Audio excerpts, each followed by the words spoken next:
Hello YouTube, this is Morgan, Airspeed Prime here at my next Avatar news update video. This one's going to be a kind of Avatar comic news update video, bit of core comic news. It's pretty small stuff, but I do feel like it's worth covering because there is one notable kind of big reveal that was really surprising that just happened here. So this news comes from ECCC, Emerald City Comic Con, which the Avatar panel, which was Irene Coe, artist of the core comics, and then Gene Yang, a writer of the Avatar comics, were doing a panel at Emerald City Comic Con. Now, I think a lot of the fandom knew about this, but we weren't really expecting anything because it's not one of the big kind of conventions in the sense of like this wasn't really hyped up as like a news panel. This was just they're there, they're going to talk as much as they can about what they've done, but it's not necessarily there to reveal like new covers or anything like that. So, you know, we expect a tiny little bit of information, and more or less that's, I think, what we got here. I've only seen one kind of report from the panel in terms of like details on what happens, and that comes from Queen Katara at Sifu Venus on Twitter. So check out her Tumblr in the description to read her kind of full report if you want. But I'll just kind of go through I think the important bits here that I think are worth really mentioning. So the big one, the one that I think has gotten around the most has been this. It says, Gene just confirmed that Maiko got back together 3 years after their breakup. Izumi is Mei's daughter. So this is a huge reveal to come out just in the middle of a panel, because they never do this. Mike and Brian never really did this. Gene Yang has never really done this before. To just reveal like a kind of familial relationship that we didn't really know about before. This hasn't really happened. Like, I think the last time we've got any sort of reveal like this was when Nickelodeon put up the official Korra family trees and we got the names of a couple of characters. This is the first time that they've, in regards to the ATLA characters and kind of where they are in Korra time, it's the first time that they've just went out and said, okay, here's one of these missing links that we haven't had up until now. And now we can absolutely say, okay, Zuko and Mai get married, Mai is Izumi's mother, and so on. Great. I'm a huge fan of Mai and Zuko's relationship, so this was a really cool thing to hear that it is eventually confirmed. But at the same time, a lot of people were, throughout the whole breakup thing since The Promise, were like, okay, they're not, because of Korra, they're not going to just confirm who Izumi's mother is yet. Even though Mai has the potential to still be alive, given that Zuko's still alive in Korra, they're not going to reveal that it's Mai because it's an ongoing plot point in the comics. And especially with Smoke and Shadow directly kind of addressing their relationship, we were like, okay, so they're going to leave the whole Mai-Zuko thing and confirming that until, I suppose, until they get back together. So to me, it is a little bit kind of shocking that he just in a panel came out and said, oh yeah, they're not even back together in the comics, but yeah, 3 years from now they get back together and it's perfect from there. They get married, they have a kid, so on. That just to me doesn't happen, and I think a big thing to take away, or at least think about here, is just what does that mean for the future of Avatar comics? It wasn't addressed during the panel as far as I'm aware. There's been no comment about that. So what does that mean? To me, it maybe suggests that, okay, we're probably getting a time skip. I think this has been something everyone's been speculating about for a while. Gene Yang, I think, has alluded to it slightly in previous interviews from a couple of years ago. But I think this is the first time where we kind of have to just be like, this seems to be it. Because if he's just confirming to get back together, that's, to me, him not treating the fact that, okay, there's not going to be like a comic set immediately after North and South that shows the exact scene of Zuko and Mai getting back together. To me, that's kind of telling me that this current batch of Avatar comics, The Promise, The Search, The Rift, Smoke and Shadow, North and South, that's this kind of time period of like a year after the series, a year to 2 years after the series. We're now potentially, this is still just, this hasn't been confirmed, I'm just speculating based on the fact that Gene Yang himself apparently said 3 years. We're potentially going 3 years on after this and picking up. So Mai and Zuko are back together, or we're showing the moment when they do get back together, but it's much further away than we expect. To me, it makes a lot of sense because I don't think one thing that we've all been talking about has just been like, it doesn't make a whole lot of sense for this many big events to happen right one after the other. It's getting a little bit kind of unreasonable to assume that, like, okay, this transitions into this, then this issue breaks out, then this issue breaks out, just a year after the end of the war. There has to be a time when things just calm down and there's maybe not as many crazy plots going on in the world. And so they're skipping ahead until the next time where it makes sense for something like that to pop up. Our characters are going to be older after a time skip. Aang is going to be basically in or around 17 going on 18, or actually 18 depending on months and what exact way they do that. And to me, like, Aang and Toph are obviously the youngest members of, like, Team Avatar. So that immediately says, okay, they're all now old enough to the point where they could, like, realistically, within the contents of the comics, like, get engaged, get married. Potentially some of the older couples could have their kids and stuff like that. We're getting to that sort of kind of time period. And I think that's what we want to see.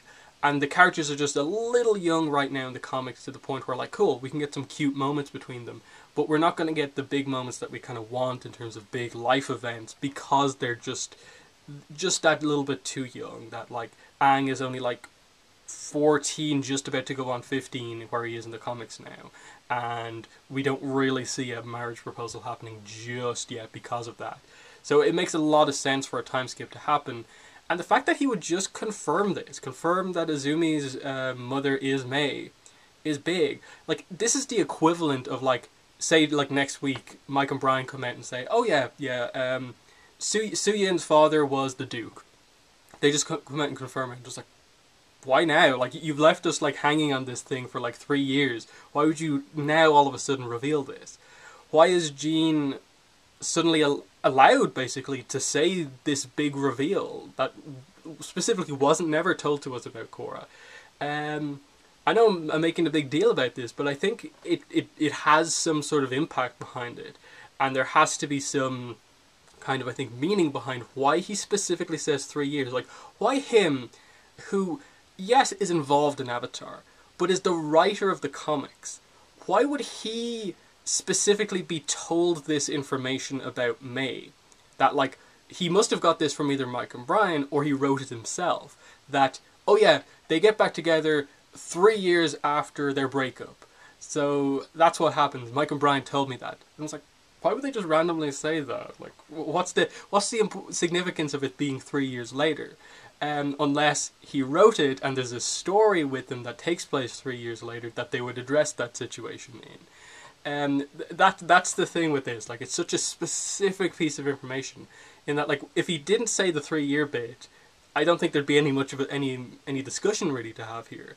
But because he mentioned the time, that to me suggests that there's a timeline in place. Something notable happens at a 3 year point that's not just them getting back together. Because where they are right now at the end of Smoke and Shadow, you almost think that they could get back together at almost any point. What takes 3 years? And, like, what's the significance of 3 years? So, we'll move on from that. That's the biggest piece of information. I'm happy about it, but I'm also very intrigued by that. Because obviously the situation we're in with Avatar comics is that we don't know what's next. North and South Part 3, the end of North and South, is coming out at the end of April. And after that, we don't have a clue what's coming out next. We know the North and South Library Edition is coming, but what's next for Avatar comics? We know the core comics are coming out very shortly after that, but are they taking the space in terms of a release schedule of the Avatar comics, or what? That still hasn't been confirmed. We really, really, really need to know that. So we're still waiting on that.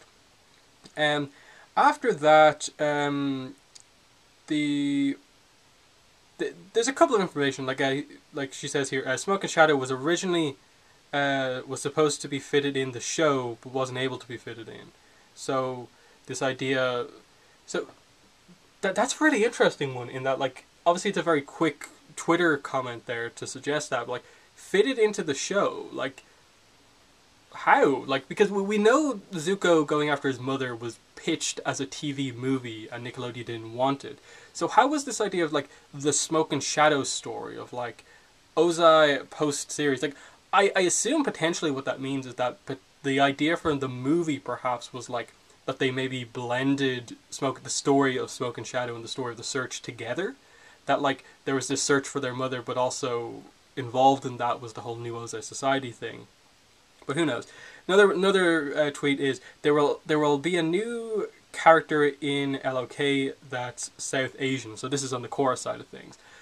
I don't really know what way to take this. Like, because to me, this is kind of a mix of like in and out of universe content, in that like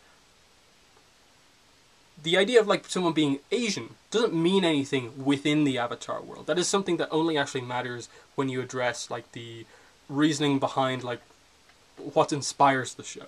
So saying a character is like South Asian and just like, okay, based on what we know, like this nation is based off this actual real life culture. This nation is based off this race and so on. More or less, most of the nations are based off Asia. Like it's an Eastern-inspired show and like the kind of Eastern cultures. So, what is this saying to us? Is this saying that like there's a new Earth Kingdom character, a new Fire Nation character coming in? Just saying it's South Asian is a little like what to me. I kind of just take this as like there's a new character coming in. The South Asian part like doesn't add anything to it really, because we know basically all the characters are going to be like that.